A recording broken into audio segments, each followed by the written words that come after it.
सतगुरु माताजी सिखवली प्रीति नैया दुलार, प्रीति नैया दुलार। जहाँ जहाँ देखेला नजरिया तू ही निरंकार, तू ही निरंकार।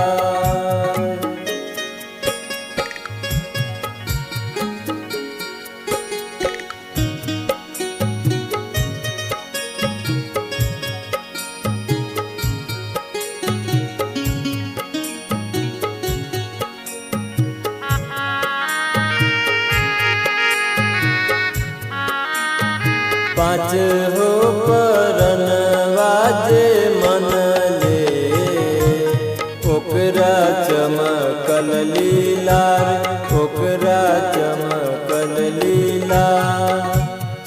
जहाँ जहाँ देखेला नजरिया तू ही निरंकार, तू ही निरंकार।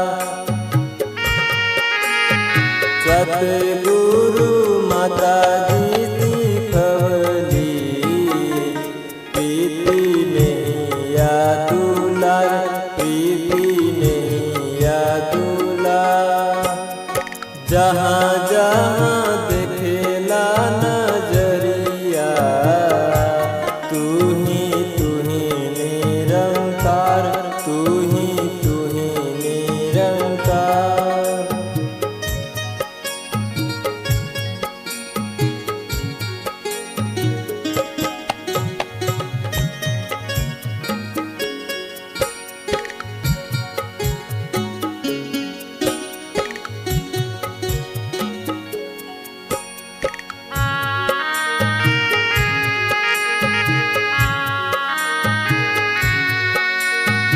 हमरा से पूछला बटोहिया संत जन कहवा के जाए, संत जन कहवा के जाए। साथे चलू चलू रे बटोहिया सतगुरु माता के दरबार, सतगुरु माता के दरबार। जहाँ जहाँ देखेला नजरिया तू ही निरंकार, तू ही निरंकार।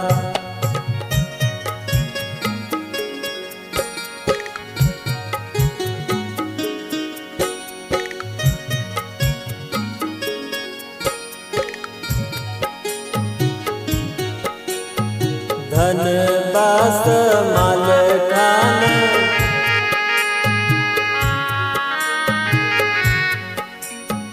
धन बास माल खान गरिया। महिमा अगम अपार, महिमा अगम अपार। चारों वेद जिनके चरणवा बैठल बाटे चारों